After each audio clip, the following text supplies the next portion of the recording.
What happens if you lose, Nick? Who the hell is Aquaman? I get Fruity Pebbles, Cocoa Pebbles, I get sausage biscuits. Maybe you guys will see a little footage of that later on because we got some good stuff. Fill up the deuces. There you go, baby.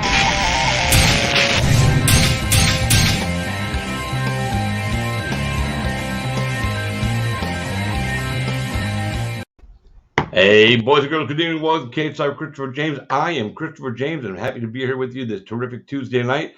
Hope you had a great holiday, with your family for Thanksgiving, turkey, all the stuff. If you're Italian, you had turkey, ravioli, lasagna, pasta bazzul. You had some, everything. You had everything, and then your grandma told you it was just a snack because that's how the Italian people do dinner on Thanksgiving. I know because my neighbors growing up, they were Italian. I never ate so good. I could eat their house from Thanksgiving to December with the same food. It was crazy, but they always made new food anyway. Anyway, I hope you guys had a good time on Thanksgiving, spending time with the ones you love and giving thanks for the important things in life, which is your health and your family. And, everything else is gravy. Pardon the Thanksgiving pun there. But tonight we were supposed to have Sergio Pettis, the Bellator bantamweight champion of the world. He had something pop up, so we didn't have him. But I do have another guest standing by in the green room.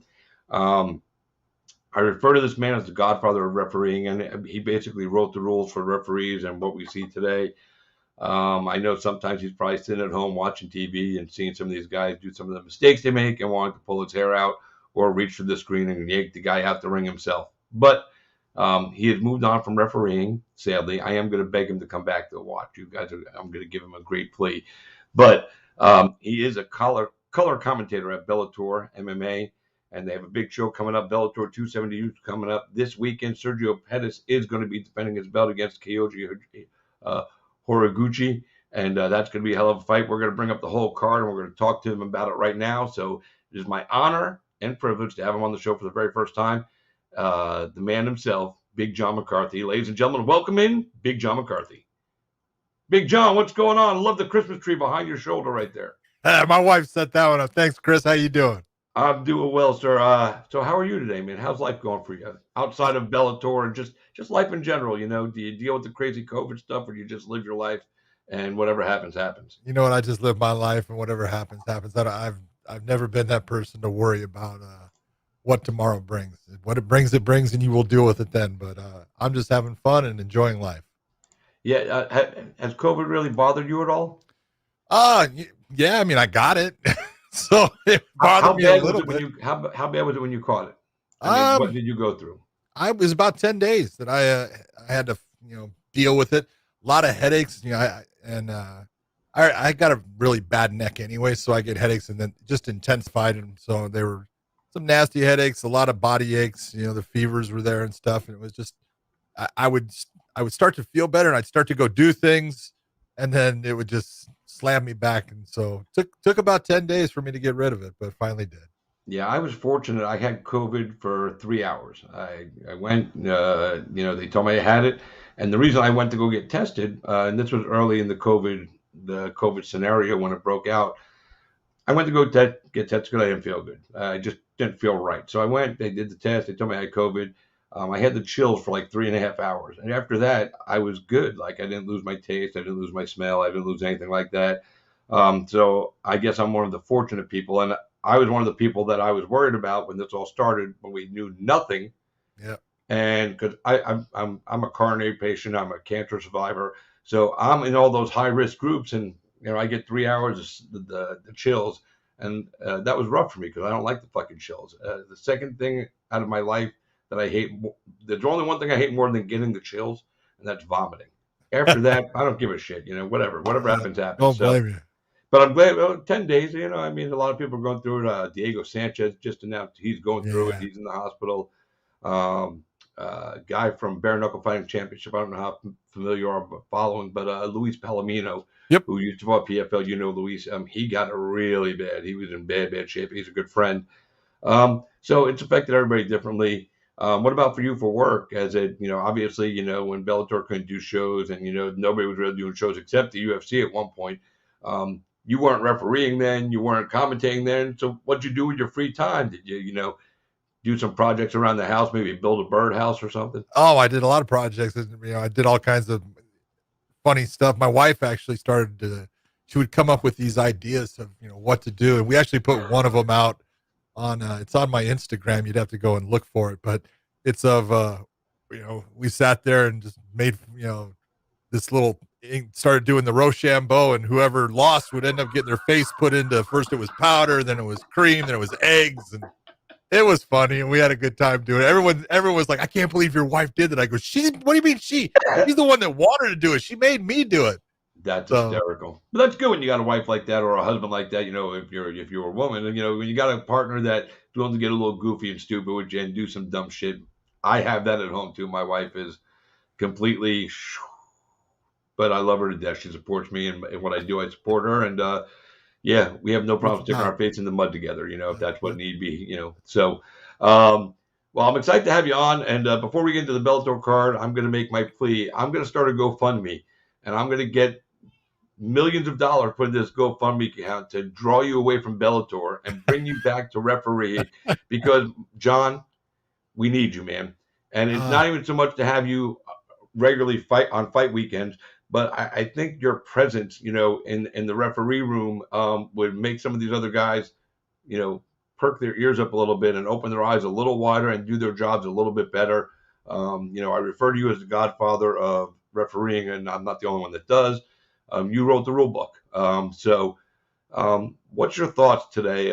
And when I say this, before I even say it, for you guys out there watching, I am not shitting on every referee out there. I'm not even going to, overly shit on some of the ones that are really bad, in my opinion, like Herb Dean.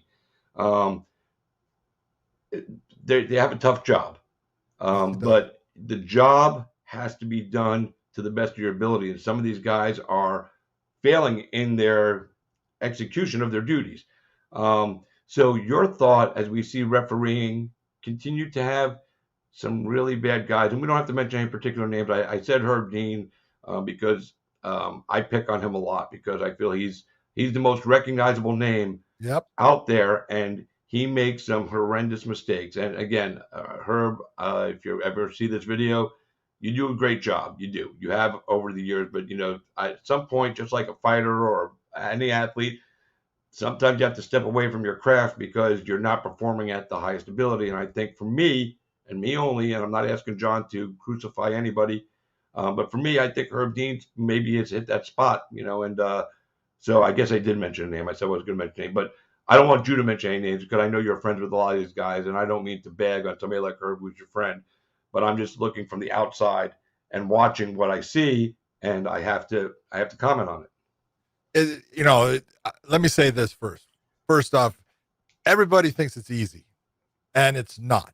It is incredibly difficult, and it takes a lot of dedication to always trying to improve. And I think that's part of what, in the end is part of the problem. We talk about with fighters all the time. Fighters, you'll get these guys that are incredible, and they'll have these incredible records, and they just don't, at a certain point, they don't get any better. They stay with what they've been doing, and then they'll lose a fight. And all of a sudden, they learn so much from that loss that, again, they have that learning curve. And every referee, myself, Herb, everybody, we're going to make mistakes. We're human, and it's a very fast sport, and there's not a lot of room for you to have time to make the decisions that you need to make and stuff, but you should always be working to get better. And there's some fantastic referees out there. And the thing is, everybody wants you to be perfect in every fight. And if you are perfect, all they do is say, well, you did your job. Right. So there's not a whole lot. You hear a lot when they don't think you're perfect, but when you are perfect, they'll go, he did good. Or, well, we didn't even notice him, so that was great. And that's the job. That's what it is. But, the one thing that I would say is, and I've gotten this from a lot of the regulators, the executive officers and stuff that was involved. I always, wherever I went, because I always thought at first, I always, try to make everyone feel comfortable if I was coming, because, hey, I'm the guy that's coming from out of state into your state, and I want to help you, and I want to make you feel better. I want to make you better as a referee. And I did have that, people would come to me for questions and things, and I was honest with people. That was the one thing. A lot of people don't think I'm very nice because I am honest, and I'll tell you the truth, because the truth is what you need. You don't need someone to sit there and pat you on the ass. You need someone to tell you, hey, this is what you're doing wrong. This is where you're making the mistake, and this is where it's going to lead you. And so the one thing that I've heard time and time again is, we thought that there would be someone to take that spot, and no one has stepped up and taken it. And there are guys that I think that, should. I think Mark Goddard is one. He's in his area. He's doing it. He's doing it more in the European, side of things, and not so much in the North America. He comes to North America. He comes into the States, and he kind of takes a step back, like, hey, I'm not here to step on anyone's feet and stuff. So it needs to be done. We need to have someone that, is the guy that is there for everyone to say, hey, what did you think? And for that person not to sit there and it was okay when it wasn't. You sit there and you tell them, hey, straight out, no, that was wrong. You should have done this. I want you to think about this. And, that's the way for everyone to get better. Yeah. And, it's just like a fighter, when you got a fighter in the corner and you got the coach over there going, yeah, you're doing all right. Just keep going out there and swinging. Yeah. And you've got your ass handed to you in 2 rounds. I need a coach in the corner and say, look, you fucker, you're going to lose this fight. You need to get off your ass, wake up, get the cobwebs, do what you got to do. And referees need that as well. I've always said that I believe there should be sanctioning against referees, financial sanctions, and the public should know about it because the public is the biggest critic. The fan and the fighters, of course, are the biggest critics, actually, because they're the ones most affected by a bad referee decision or a move a referee may not have made where he should have.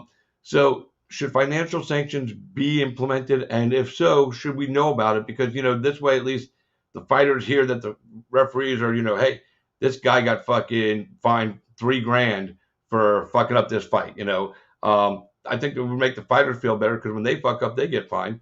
And for the fan perspective, all right, fucking, Blake Grice, who's one of my favorite referees out there. But let's say Blake Grice made a mistake, and the fans go, well, Blake Grice was fined $1,200.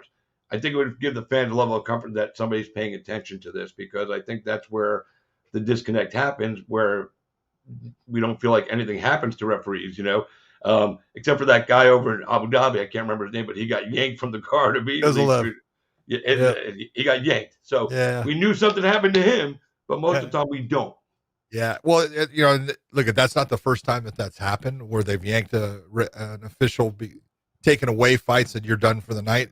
I've been there where that's happened as far as, hey, John, I need you to take this fight, and they start, separating things out. But the first thing when you're saying, oh, there should be financial, well, first, then they ought to pay them a lot more because referees aren't paid that much. I can tell you, I know exactly what they make, and people don't believe me when I say, when I left, the best place that I could work within North America was New York. That was $2,000 for the show. Didn't matter how many fights I did. If I did 10 fights or if I did 1 fight, $2,000. That would be what I would get if it was a championship, high-level UFC Bellator type fight. So you made $2,000. That's not a lot of money. And, so you're going to sit there and say, okay, we're going to sanction them. Well, a lot of those shows that I was doing, it was $400. It was $500. It's not what people think. So I think in actuality, you want people to have to be held to a certain standard, then start making it to where that standard is, hey, that person can actually make a living doing that job. So he doesn't have to do anything else. He doesn't have to go and do all this other stuff. He can take all of his attention and all of his efforts and put it towards, how do I become better as an MMA official? Right now, it's a part-time job. Yep. It's a part-time gig, and it's very, you're limited by movement as far as from state to state or country to country and things like that. And so there should be an absolute, I want to say, a body that governs the officials. And when someone is doing performances that keep on stepping them up, they should be put into that slot if they get the bigger fights. And when they're doing performances that is showing that they're not performing the way they should not be just because they have a name that they're just automatically put back in that spot. They should be brought down. They should be given fights and to the point where they show that their performance is back up to that standard. And once they've reached that standard, they accrue a certain amount of level or points that we would associate with that performance, then they can be put back in those major fights. Yeah, send them back to the regionals and make them, That's relearn. it. And I will say, in defense of the referees, one of the things I think makes a job hard for a referee is the unified rules are a facade. They're not real, and it's hard. One state hand down, one state two hands down, Yep.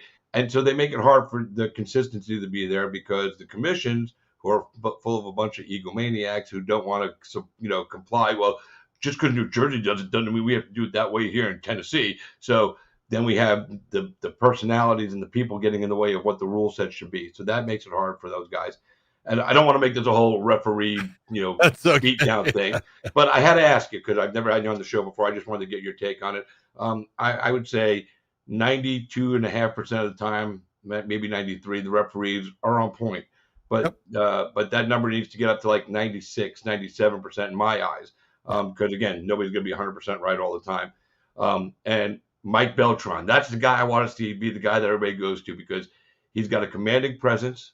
I've never, and I'm sure I'm wrong on this, but I can't recall Mike Beltran making a mistake in a major card ever. I just don't remember. It doesn't mean it didn't happen. I just don't remember seeing it. I'm sure it's happened. I love Mike. Mike is my friend. I've helped Mike in his career, and I taught Mike, and so I have a lot of love for Mike. And he's like all of us. He goes out there and he does the best that he can. Most of the time, Mike's outstanding.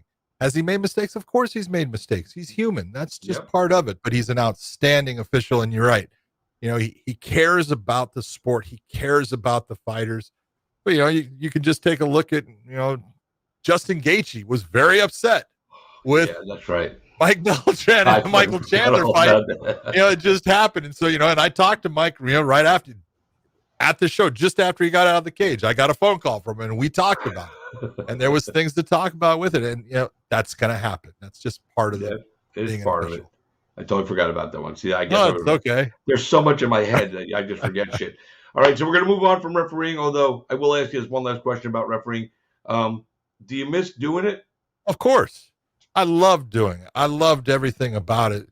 But I was in that position where I was offered a chance at doing something that I could stay within the sport. And, I looked at it just like what you're talking about. I did not want to be the guy that people were saying, oh, you should retire. You know what? You're not doing it the same. And I had gotten a lot of injuries and my neck is really bad. And I got to the point, my one arm, I couldn't pick it up, so I was praying that the person in the red corner would win because I could raise the arm. Because I would actually have to reach over and lift my own arm. It was ridiculous looking.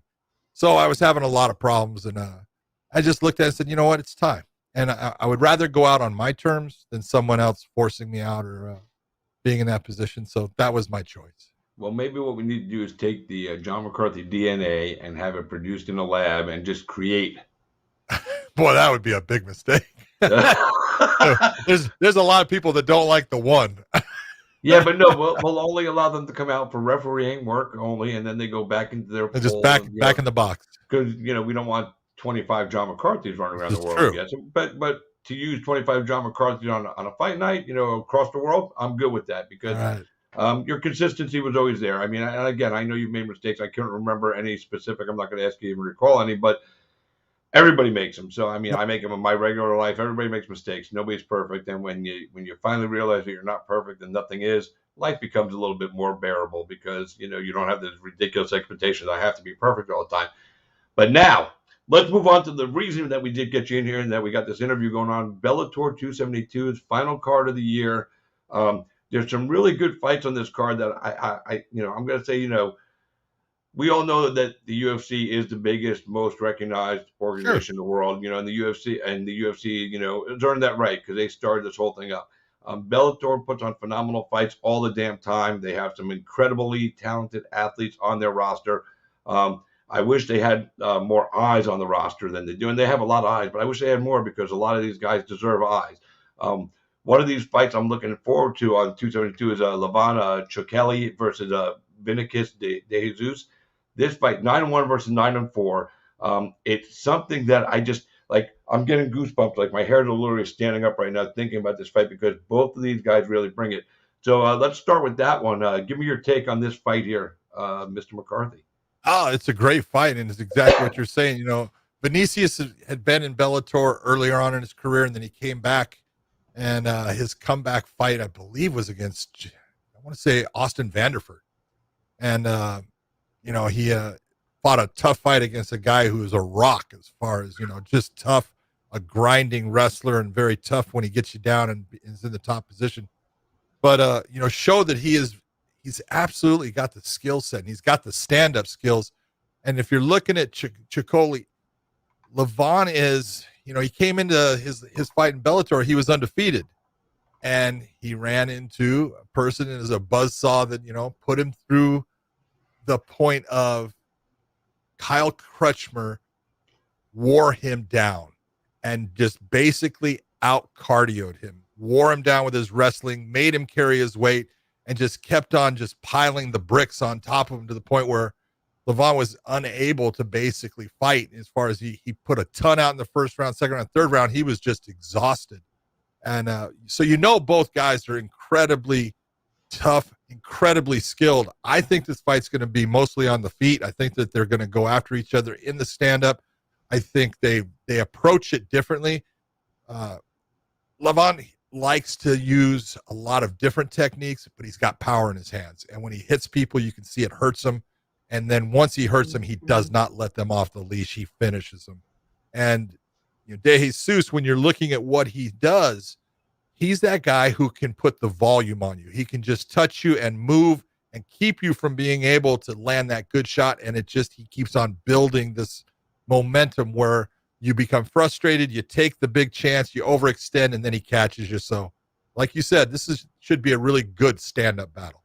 Yeah, and that I was thinking the same thing. These guys are going to stand and trade, and these are the fights that get me excited. I mean, I love all fights, all aspects of MMA. I can watch all of it, but when two guys like this get together, you know, and you know that neither one of them is going to give an inch to the other guy. These are the fights that, like I said, I got goosebumps right now. On this card also, we got Josh Hill and Jared Scoggins, 24 versus 10-1. A big disparity in you know, cage experience. Total. But don't sleep on Jared Scoggins, because this kid is a freaking animal. He is, you know, and you got to look. He's got his older brother Justin, who's just a freak as far as what he can do. And Jared has had nothing but problems. You know, he was signed by Bellator over a year ago, and he hasn't fought. He keeps on running into different things, COVID being one of them. Yep. He has had a lot of, you know, different issues come up. But this fight, you know, when you're looking at Josh Hill, he is the consummate professional. This is a guy who is just solid everywhere. He's got solid stand-up. He's got very good wrestling. And he's just not that guy that's dynamic. He just goes about doing what he does well, and he slowly breaks you down, and he gets his wins. Where Scoggins is the guy, he can be dynamic. He can be explosive in the stand-up. He's got great stand-up.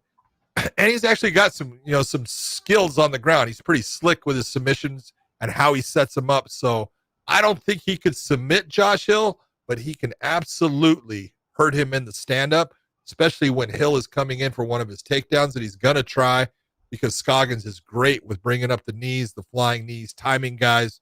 So this should be a really solid, you know, bantamweight clash. And I think the bantamweights right now, it's the best division in the sport of MMA.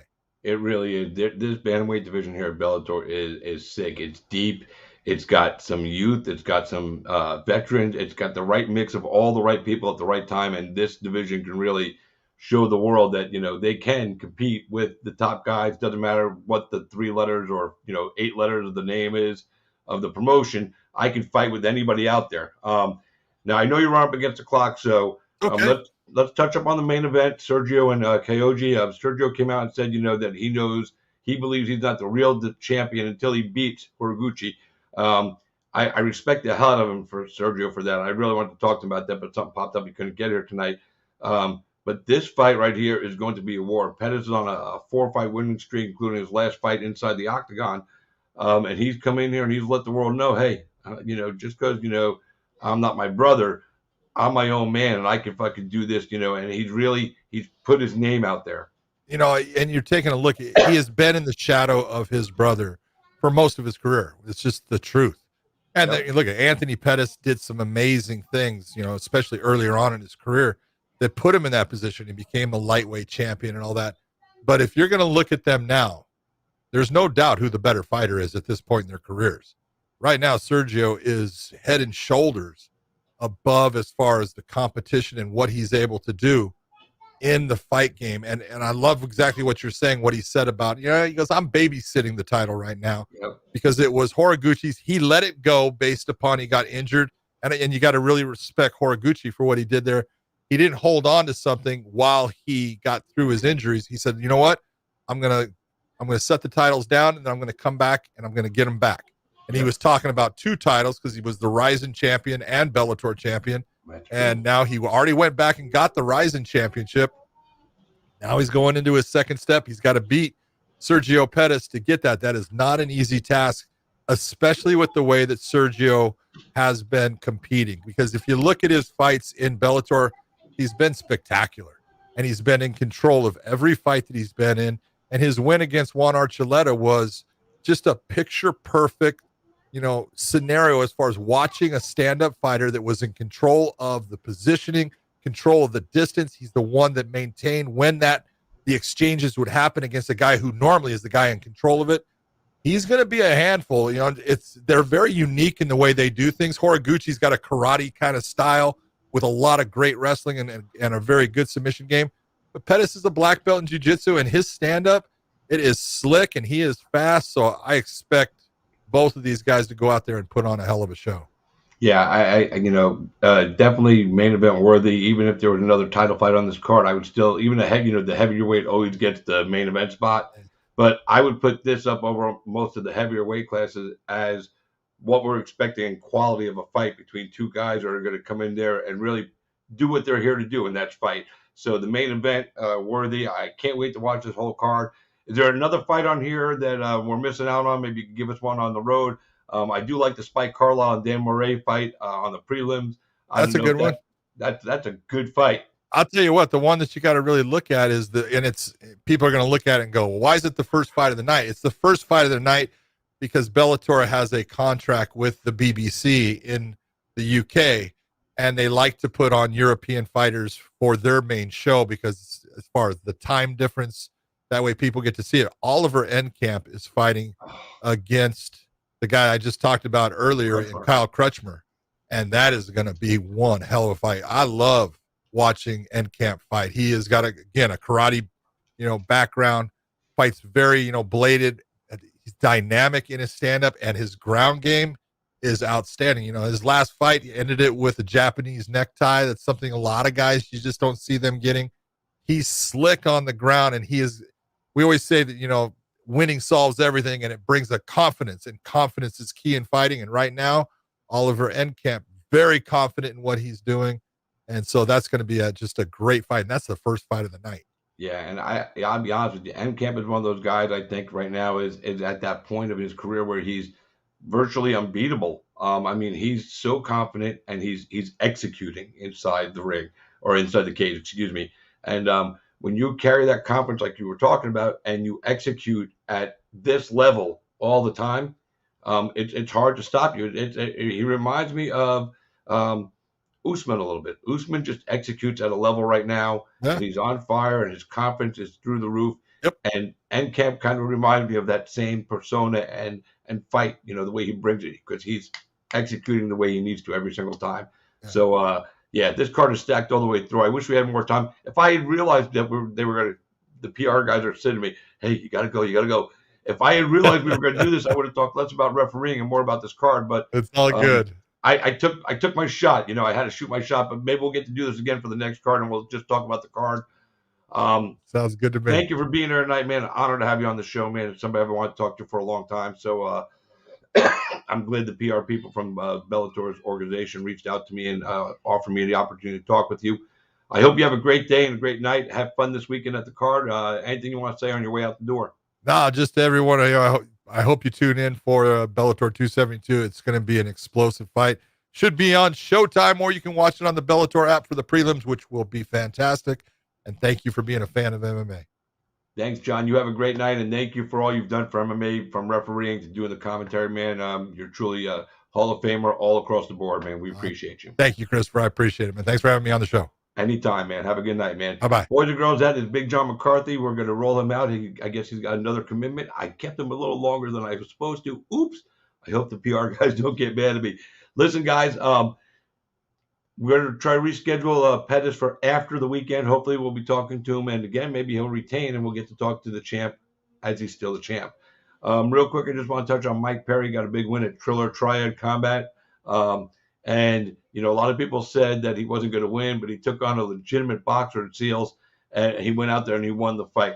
He faced some adversity, got knocked on his ass, and he came back and won the fight. His aggressive style, his willingness to go in there and die for it, that's what gets him wins. That's why he's got a popular fan base, and that's why Mike Perry is going to be successful. There was rumors coming out he made $250,000. He made a lot more money than that. And I can't wait to see him debut at Bare Knuckle Fighting Championship sometime early in 2022. Maybe at the Knucklemania event in February. I don't know. But, guys, thanks for tuning in. Sorry we didn't have both guests tonight, but out of my control. But that's okay. Things are out of my control all the time, man. I just roll with the punches and I'm happy to be here. Thanks for being here tonight, guys, and being a part of my life and allowing me to be a part of yours for just a little while. I appreciate it more than I can ever put it into words. Until next time, I am Christopher James. You've been Cage Side. Good night, everybody.